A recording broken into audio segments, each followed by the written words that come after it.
Olá, bom dia. Hoje é sexta-feira, 1º de fevereiro de 2019. Estamos iniciando mais uma transmissão do programa Hora da Notícia, pela Rádio Assunção, ao lado dos colegas e amigos jornalistas André Capiberibe e Renato Abreu.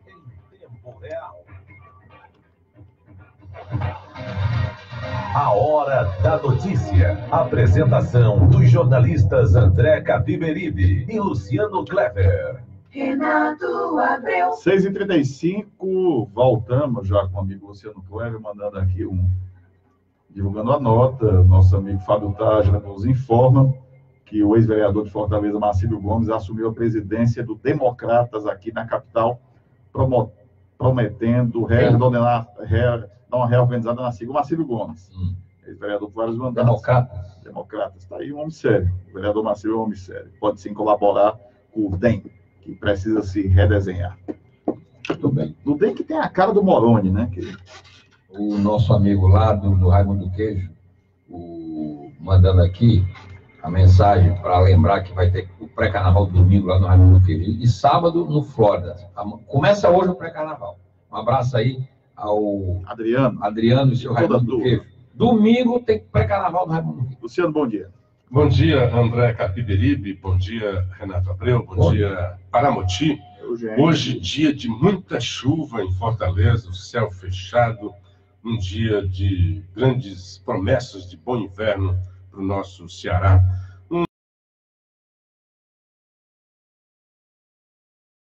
Um bom dia para a nossa grande legião de ouvintes da Rádio Assunção. Bom dia para quem já está aqui no Darina Soares, a Maria do Carmo, Francisco Firmino, Paulo Roberto Soares, bom dia a todos. Muita chuva aqui no Papicu, rezando muito contra o Renan. Flávio Cavalcante, pois é, eu estava aqui, cheguei dizendo para o Renato, sabe aquele seu sonho de ter uma mulher na presidência do Senado? Vai virar um pesadelo, acaba dando o Renan na presidência. É lamentável, mas é isso mesmo.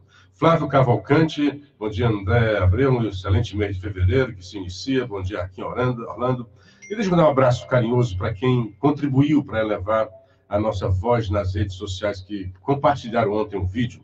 José Guedes, Moura Martins, Francisco Alexandre, Francisco Aurione, Márcio Pompeu, Mara Nunes, Sandra Cabral, Jesus Alves, Grijalva Costa, Fábio Tágila, Márcio Borges e Olavo Souza. Bom dia para aqui em Orlando, Júnior Nóbrega, lá de Pentecoste, Edmar Cordeiro, Ladislau de Oliveira, grande abraço, Francisco Oliveira, Wellington Pereira e o Olavo Souza. Pois é, Renan, pelo andar da carruagem, ontem o Renan venceu a Tebet e os outros candidatos, né? Porque ele trouxe o senador. Acabou-se, foi 7-5, já está sacramentado. A Tebet já disse que ok, não fará candidatura avulsa, já disse que é isso mesmo. E o chato é assim, há outros 7 candidatos, e ontem haveria um movimento para ver se haveria uma renúncia coletiva e ficasse só um para se contrapor ao Renan. Isso não aconteceu. Pode ser o Ladislau dizendo que aqui no Passaré também muita chuva, é chuva em tudo quanto é canto, né? Não aconteceu. Eu acho difícil que essa compreensão, né, esse acordo se dê hoje pela manhã, de última hora. Tudo é possível, né? O nosso sonho mesmo era que o Tasso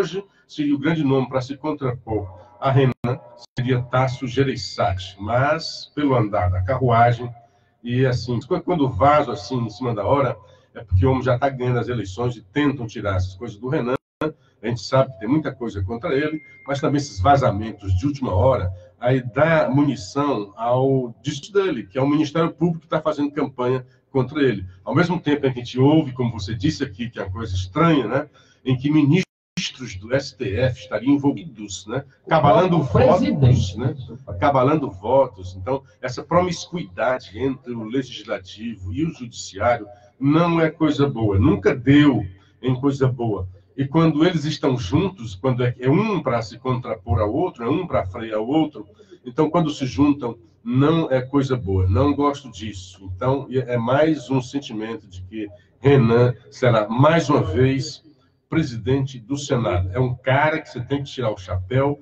pode não gostar dele, pode contabilizar os processos que tem contra ele. Havia 18, de 4 ele já se safou. E vamos dizer assim, que alguns deles aí são mal feitos mesmo, e ele não tinha que estar para frente, não prosperou, né? Então, tirar o chapéu para ele, porque desde Collor, quer dizer, são 7 governos, né? Se você imaginar Collor, mais FHC, mais 2 governos de Lula, mais 2 governos de Dilma e mais o governo de Temer. Ele vai para o 8º governo, 8º mandato de governo, desde a redemocratização do país, que Renan está na cúpula do poder, ou ministro de Estado, ou chefe de um dos poderes. É muito poderoso esse Renan. Agora, um detalhe interessante, eu estava ali tomando ali um café com o André, e na primeira hora eu noticiei aqui que, estranhamente, o senador Jarbas Vasconcelos, de Pernambuco, não apareceu, ele ficou alardeando na imprensa, que era contra o Renan, mas na hora de votar na bancada, ele devia estar lá, ele não apareceu estranhamente. Aí o André me lembrou um dado interessante. Ele fez campanha abraçado com o PT em Pernambuco. Então está explicado. O Jarbas Vasconcelos é um duas caras. Lamentavelmente, o senador duas caras. Mais do que isso, o Jarbas Vasconcelos tem aquele vestal dele, mas a história dele, dentro da política de Pernambuco, é de indas e vindas, de traições. Ele é cria política do ex-governador Miguel Arraes, José Miguel Arraes de Alencar, inclusive cearense, né, mas que fez política em Pernambuco. É cria de Miguel Arraes, se rebelou contra Arraes e seu grupo, derrotou Arraes uma vez. Depois levou uma cacetada na cabeça de mais de 1 milhão de votos. Jarbas concorria à reeleição em 2004, salvo engano, e perdeu para Eduardo Campos com mais de 1 milhão de votos em cima do Quemo. E aí pulou para o grupo de Eduardo Campos. E vai e vem. Metia o cacete no PT, mas quando viu a possibilidade de voltar ao Senado agarrado ao PT, não teve o menor constrangimento de pedir votos, inclusive, para aquele senador corrupto de Pernambuco que foi reeleito. Pois e agora, ele que pousa de vestal, na hora dele se posicionar no voto da bancada, ele falta a reunião de propósito. Então, é um tipo de político que não merece o nosso respeito. Agora, a pergunta que eu deixo aqui é o seguinte. Vai dar Renan, velha política se impondo. Exatamente. Né? Agora vai dar Renan, agora eu digo, que preço pagará o Brasil para ter Renan na presidência? Essa promiscuidade a que se referiu o Luciano demonstra que no poder real e concreto de Brasília, pouco importa as manifestações, pouco importa a voz das urnas. Eu não digo nem que preço. Eu não digo nem que preço. Eu não digo nem que preço. Eu não digo que preço pagará.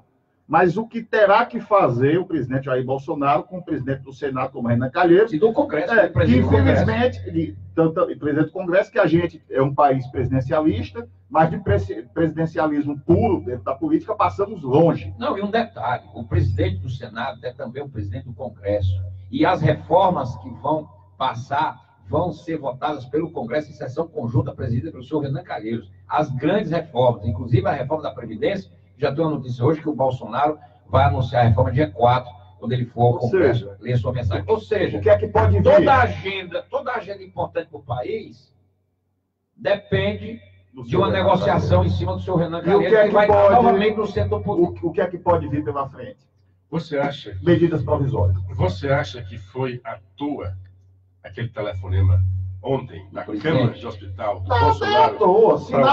Se nada da política é à toa. Deixa eu aqui me despedir de vocês, que eu vou ter que ir. O Renan já sinalizou. Olha a chuva. Olha a chuva. O Renan já sinalizou, já disse que é um novo Renan, que esse Renan agora é um Renan liberal, mas ele já disse e já fez negócios, né, entre aspas, com o novo governo. O novo Renan que já conversa com o PT. Não, o Renan já disse o seguinte, eu vou aprovar essas reformas que a sociedade está precisando. E ainda acenou, dizendo, olha, o menino lá, o Flávio Bolsonaro, não tem nada que responder aqui no Conselho de Ética, no Comitê de Ética do Senado, não. Então, tudo aí acenando para o novo governo para dizer, eu estou do lado de vocês. É óbvio que para a sociedade brasileira, que está querendo a nova política, que votou pelo novo, a cara do Renan não é exatamente esta da nova política. Mas, lamentavelmente, os eleitores de Alagoas colocaram de volta o Renan no Senado. Aí nós vamos ter que conviver de novo com esse cara. Deixa eu dar um bom dia para a Jane Azeredo, muito carinhosa. Ela disse, bom dia, já lamentando que não estaremos juntos sábado e domingo. Olha só, grande abraço, Jane, grande figura você. E o Rubem Brasil, lá do Icó, só não chove em Icó. E o açude Lima Campos, que é um médio reservatório, está praticamente seco. E o açude de Oroz, que está com menos de 5% de sua capacidade. A situação é muito séria. O Marcos Freires, bom dia. Muita chuva aqui no Maracanaú. Grande mesa, só fará ótimo dia para vocês também. Um bom dia para o compadre Barbosa, nosso querido compadre Barbosa, grande cantor, compositor. Maria das Dores Cordeiro e Antônio Ferreira, que também está assistindo a gente. Além da Jamile Guedes, a Vera Martins, o Idaberto Gugel e o Henrique Costa. Luciano, o UOL tinha uma manchete agora de manhã, que era exatamente aquele envolvimento do Renan, naquela da JBS, e de repente a manchete sumiu aqui. Botaram agora, Vale previu inundação. Quer dizer, tiraram a manchete que de certa forma, jogava o Renan naquelas ligações perigosas, né? Dessa forma dele de fazer política, né? Ele faz política com achaque, ele faz política fazendo pressão, fazendo chantagem. Ele é um chantagista da política brasileira. Você disse bem, infelizmente se reelegeu, mercê do analfabetismo e da pobreza reinante nos rincões do Nordeste, particularmente nas Alagoas, um dos estados mais pobres, mais paupérrimos deste país, e ele usa do seu coronelismo conhecido para tirar proveito da miséria intelectual e da miséria econômica dos seus correligionários lá de Alagoas. Infelizmente, se reelegeu, sobreviveu. Dos 54 senadores que foram eleitos na eleição passada, apenas 8 foram reeleitos, dos 54, e um dos 8, exatamente, o senhor Renan Calheiros, que se coloca como presidente, faz de conta que não era, dando campanha diariamente, consolidou a posição dentro do PMDB, inclusive usando o artifício de trazer um senador de um outro partido para lhe dar a maioria, silenciou alguns áulicos dele, como o senhor Jarbas Vasconcelos, que não teve coragem ontem de ir na reunião da bancada e enfrentá-lo, mas aí é aquela história que o André disse, é bom lembrar que o Jarbas estava junto com o PT na eleição lá do Pernambuco, então o Jarbas Vasconcelos é outra figura de duas caras que o Brasil não pode confiar. Infelizmente... Inconfiável. Infelizmente, não é? Eu continuo esperando que os homens de bem do Senado possam virar isso, mas é como você diz, a gente pode até sonhar e torcer, mas a realidade fática nos impõe entender que, lamentavelmente, tudo caminha para a eleição da O Renato literalmente sonhava com a Trump, né? Sonhava com a presidência. A torcida nossa é uma coisa, agora a análise do cenário da realidade é outra. Ninguém aqui está torcendo pelo Renan, mas tudo indica que ele será o próximo presidente. O Marcos Freire já disse aqui em Maracanaú, o Ayrton Ferreira mandando bom dia, compadre Barbosa, saudade do nosso racha dos artistas também, muita saudade de todo o povo, né, daquele racha maravilhoso. O Afonso Parente, lá em Boa Vista, dizendo, no Senado terá segundo turno entre Renan e Davi Alcolumbre. A pergunta vai para vocês, neste cenário, o que o Tasso irá apoiar? Primeiro, eu acho que esse cenário não vai se concretizar, ele não vai prosperar esse cenário. Eu acho que no máximo... Davi Alcolumbre seria o mais forte para enfrentar o Renan. Se houvesse um segundo turno, eu acho que o nome que pode se contrapor ao Renan só tem um, chama-se Tasso Gereissati. Nosso conterrâneo, tá? O Afonso Parente é cearense, mora hoje lá em Boa Vista, mas acho que o nosso conterrâneo seria o único, seria o Tasso Gereissati. O Davi, eu acho que já foi escanteado. E, aliás, dizem, né, que o governo é dividido, o governo Bolsonaro, a equipe econômica prefere o Renan. Por questões práticas, ele sabe que com o Renan as reformas saem logo. E quanto que o Onix preferiria o Davi Alcolumbre, né?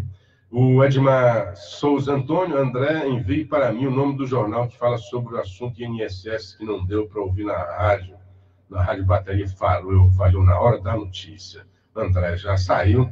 Se estiver escutando a gente aí, André, no carro, nosso querido...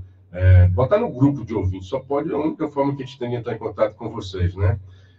O Padre Martins, nosso colega jornalista, também entrou. Assim como o Estênio Paiva do Meireles, mandando um abraço para todos nós, perguntando a quem nosso senador Cid Gomes vai apoiar. O Cid sempre fez uma campanha e apoiou o nome do Tasso, né? Não sei que tenha mudado.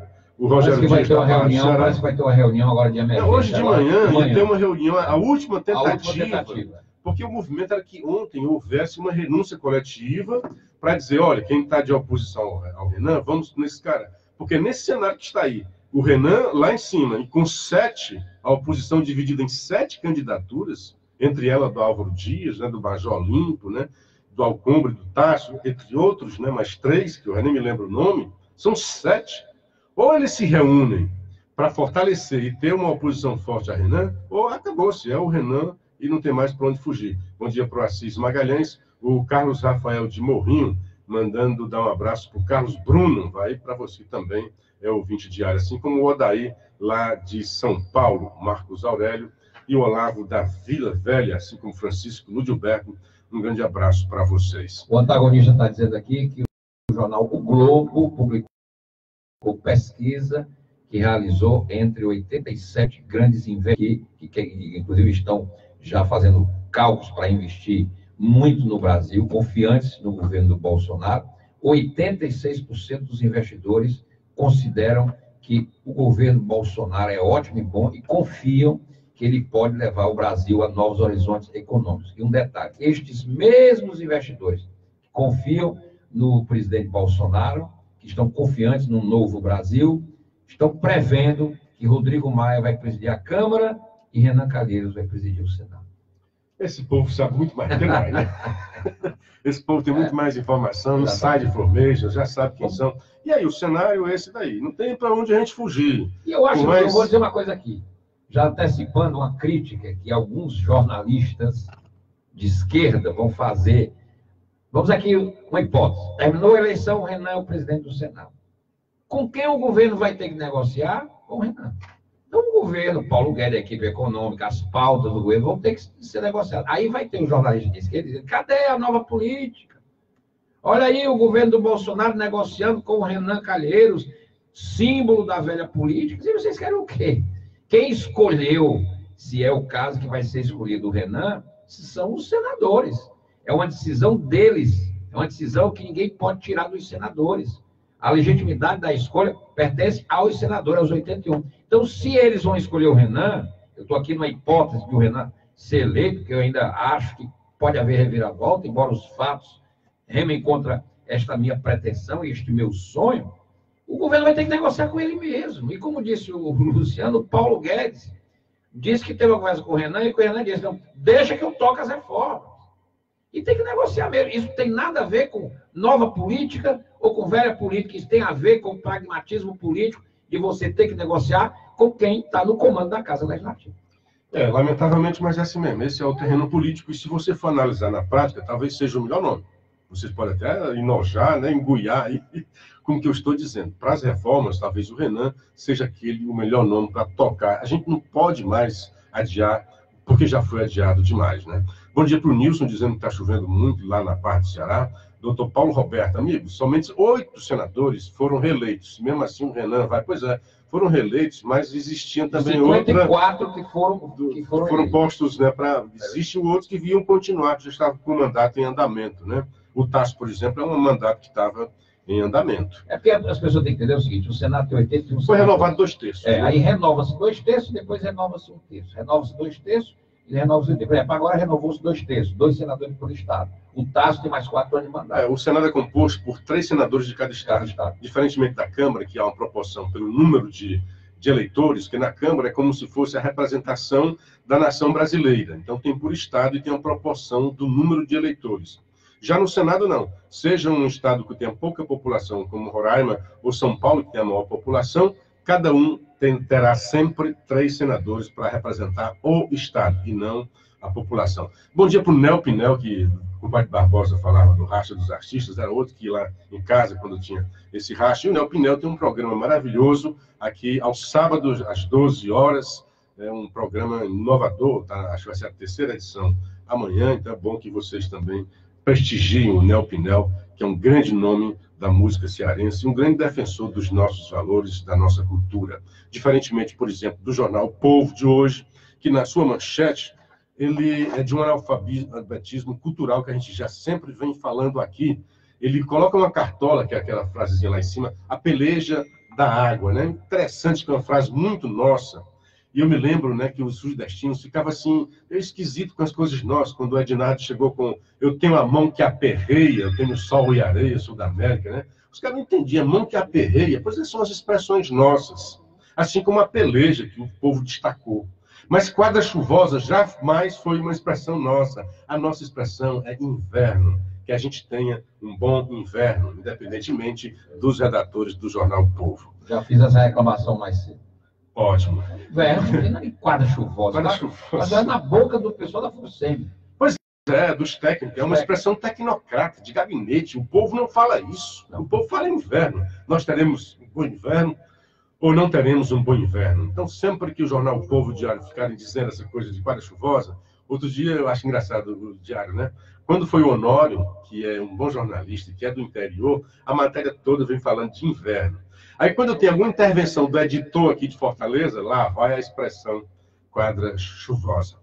Bom dia para o Soares. Pois bem, esses caras, você estava dizendo aí dos investidores que veem no Bolsonaro um bom governo, nós temos, bom dia, Helena Martins, bom dia, povo querido, lindo, que eu amo tanto. Eu acordei de madrugada, e, como você disse, os investidores veem um bom governo que se apresenta aí. E quem tem olhos melhores, e não só os olhos da ideologia, e muitos investidores estão vendo isso daí, porque tem gente que vai ganhar dinheiro, Renato, seja o governo do PT, seja o governo da direita, da esquerda, eles querem uma oportunidade de lucrar. E os investidores estão vendo que pode ser que haja aí, bom dia Afro, bom dia o Mererela Trairi, um novo ciclo de prosperidade para o Brasil. E que é bom para o povo. É maravilhoso para o povo brasileiro. O último grande ciclo de prosperidade foi no Lula, e que lamentavelmente ele perdeu, podia ter feito um grande governo, né? Teve todas as condições, a popularidade lá em cima, a economia bombando, né? As commodities com os preços lá em cima. Houve um conjunto de fatores que beneficiou bastante o Lula, e ele podia ter feito muito mais. Pois bem, aí a imprensa, a oposição, como não vê como atacar esse governo, tenta ficar nas quinquilharias, né? No cosmético. A última é que a Dilma, a ministra, disse, olha onde é que a ministra disse? Ela não disse como ministra, né? Disse por aí, quando eu fui ver, e até discutindo ontem com as minhas irmãs são um polo ótimo de discussão, que são tudo contrários ao que eu penso. Acho isso maravilhoso, que eu cresço com isso, né? Então, a Dilma, a Damares, disse aí que era mestra e tal. Aí eu fui ver o contexto. Foi no ambiente religioso, em que diz, olha, não é aqui só a pastora, mas é também uma mestra em direito. Mestra no sentido em que os caras entendem, é a linguagem deles lá, dos crentes. É uma linguagem própria. Assim como Jesus dizia, falava muito de mestres, sejam mestres e não só pastores. Está na Bíblia dizendo isso. E ela dizia para esse público religioso, num contexto de um culto, dirigido para os crentes de uma religião, ela é metodista, né? Que ela também era mestra em direito de família, que ela entendia o que ela queria dizer, era isso daí. Se ela tivesse numa faculdade dizendo isso, eu concordo. Porque o ambiente acadêmico, os títulos são muito bem, você entende bem o conceito dos títulos. E foi num ambiente como esse, por exemplo, que a Dilma disse que era doutora, né, no seu currículo Lattes. De quê? Foi dito lá que de economia. Não era, foi uma mentira. Assim como o Zé Serra também. O Zé Serra também inflou o seu currículo. E aí é currículo Lattes, aí a extensão do conceito é aquela acadêmica. Mestre é quem fez mestrado. Doutor é quem fez doutorado. Pois bem, aí agora tem outra coisa. Eu vi hoje o Dimenstein, 18 anos de jornalismo, não vi uma coisa assim. A ministra Damares sendo acusada de tirar, né, de sequestrar a Índia. Vou já tratar desse assunto, que eu li de madrugada a matéria. Eu já tinha lido a matéria, fui reler. É um absurdo o que está se fazendo com essa ministra. Eu estou ficando fã dessa ministra por causa da oposição que se faz ela, o tipo de oposição que se faz a ela. Aí vem agora dizer, mas o menino é casado brasileiro, e é doutor aqui no Brasil. E é óbvio